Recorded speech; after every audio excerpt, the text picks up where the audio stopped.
अब बढ़ते हैं अपने अगले टॉपिक पे, आई मीन अगली एंट्री पे, जो है हमारी कौन सी, सन्ड्री एक्सपेंसेस। तो पहले ना सबसे पहले सन्ड्री समझो। सन्ड्री का मतलब होता है मिला जुला, सिंपल।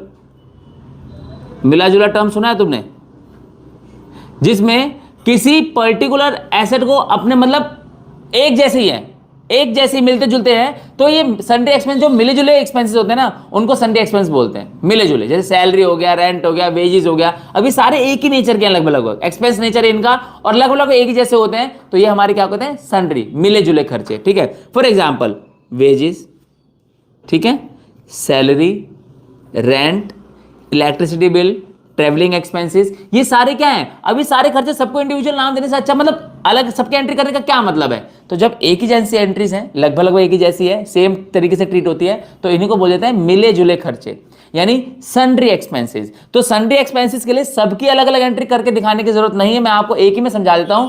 सैलरी होगा, वेजेस होगा, इलेक्ट्रिसिटी बिल होगा, वाटर बिल होगा, ठीक है, ट्रेवलिंग एक्सपेंस होगा, सैलरी, कुछ भी होगा, रेंट वगैरह, ये सारे, इन सबको एक ही तरह ट्रीट करना है आपको, expense account debit to cash, खत्म।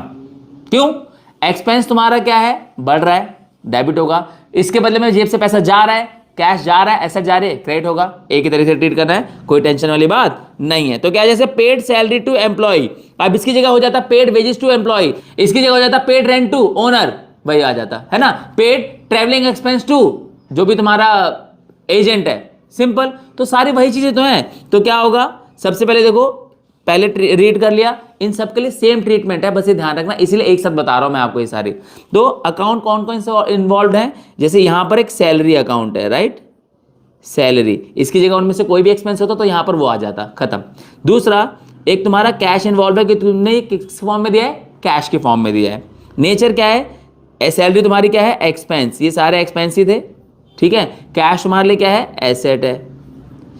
इफेक्ट कैसे पड़ रहा है, नेचर क्या, इफेक्ट कैसे पड़ रहा है, ये इंक्रीज हो रहा है एक्सपेंस, और ये एसेट तुम्हारी क्या हो रही है, डिक्रीज हो रही है। तो एक्सपेंस इंक्रीज होते तो क्या होता है, डेबिट, और एसेट डिक्रीज होती तो क्या होती है, क्रेडिट, खत्म।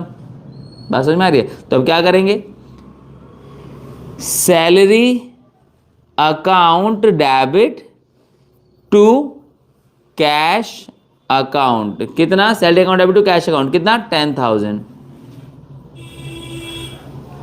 बात समझ में, नरेशन आ जाएगी, बीइंग पेड सैलरी टू, जो भी एम्प्लॉय या बोला आपको, इसकी जगह जो भी खर्चा होगा उस तरह ट्रीट कर दो आप। यहाँ पे सैलरी लिया मैंने, तो क्या बोलूंगा, paid salary account, paid salary to worker, या जो भी हमारा manager, whatever it is, आप उसको दे दोगे, खत्म, कोई दिक्कत।